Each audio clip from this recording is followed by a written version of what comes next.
नमस्कार साथियों, मैं अजय। जैसे कि आप सभी जानते हैं, अपने नागरिक दर्पण पत्रिका चलाते हुए हमने काफी समाज की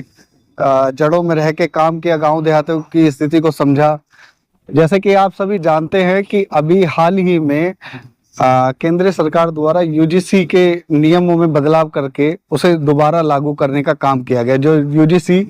1956 में बनके हमारे बीच आया था और संवैधानिक रूप से लागू किया गया था। आज का मूल विषय ये है कि पूरे देश में छात्रों के अंदर का जो एक टूट है, जो उनके बीच में एक जंग छिड़ गई है। ये जंग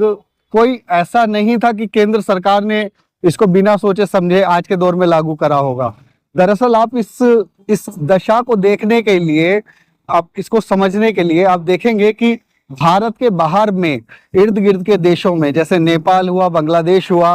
और साइबेरिया जैसे अभी चल रहा है, और उससे पहले आप इंडोनेशिया का छात्रों का आंदोलन देखेंगे जो 2022 में हुआ था।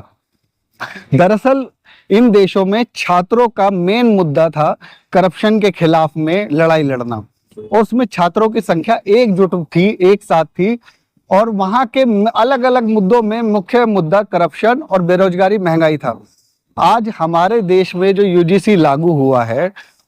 उसके मुख्य बिंदु पर अगर हम उसके अतीत को तो हम समझ चुके हैं। वर्तमान की दशा को देखते हुए बहुत सारे लोगों का अपने अपने ढंग से कहना है, जिसमें श्रवण का अपना कहना है कि भाई इससे हमारे अधिकारों का हनन होगा, इससे हमारी चीजें, और इस एक तरफ में SC ST OBC ये जनता जो है उसको ये दिखाई देता है कि हमें हमारे आने वाले जो इस दौर में हमें जो अधिकार मिलते हैं या यूजीसी के तहत जो अनुदान है, उसके अंदर की सीटें हैं, उसमें हमें बहुत ज्यादा फायदा होने वाला है। ऐसा कभी नहीं होने वाला है, क्योंकि इसके भविष्य को अगर नहीं समझोगे आप, इसके एक उदाहरण के तौर पे 131 सांसद दलित सांसद है जो केंद्रीय संसद में बैठते हैं। तो इसका मतलब पूरे बहुजन समाज का प्रतिनिधित्व करने वाले लोग क्या वाकई में आपके समर्थन में हैं आज, या आप देखेंगे दलितों पे या ओबीसीओ पे एट्रोसिटी रुक गई है, उन पर अत्याचार रुके हैं? नहीं। कुल मिला करके सत्ता थोड़ा थोड़ा हस्तक्षेप करवा करके लोगों का ये तय करवाना चाहती है कि आप एक लोकतांत्रिक दायरे के अंदर है, और उसमें स्टेट आपको कंट्रोल करना चाहती है, आपके मुद्दों को, आपको गुमराह करना चाहती है आपको अपने मुद्दों से। तो आप जैसे यूजीसी के बारे में, अब दोबारा मैं इस बिंदु पे वापस आना चाहूंगा कि यूजीसी का मामला दरअसल अपने आप में नहीं था। एक केंद्र सरकार जो 2024 में जिस तरह की सत्ता हमारे देश में आई, और वो सत्ता सभी लोग जानते हैं कि आज के दौर में महंगाई, बेरोजगारी एक बड़ा मुद्दा है जिसको लेकर जनता के अंदर उबाल है। यानी छात्र कहीं भी छात्र हो, उन छात्रों के अंदर एक बात साफ थी कि भाई केंद्र सरकार ने हमारे लिए कुछ नहीं करा है, और केंद्र सरकार जो भाजपा की सरकार है वो केवल और केवल अपने मुनाफे के अलावा छात्रों का हनन करने में लगी है, महंगाई बेरोजगारी बढ़ाने में लगी है। तो इसके खिलाफ में जो एक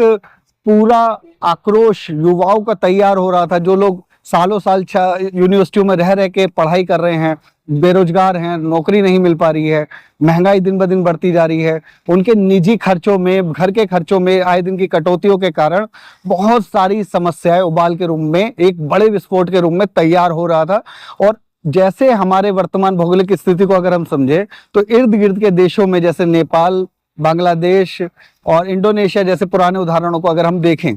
तो इन देशों में छात्रों ने केवल और केवल करप्शन और महंगाई बेरोजगारी के खिलाफ में एक बड़ा मूवमेंट खड़ा हुआ और वहां की पूरी सत्ता को उखाड़ फेंका। पर हमारे देश का दुर्भाग्य है कि हमारे देश में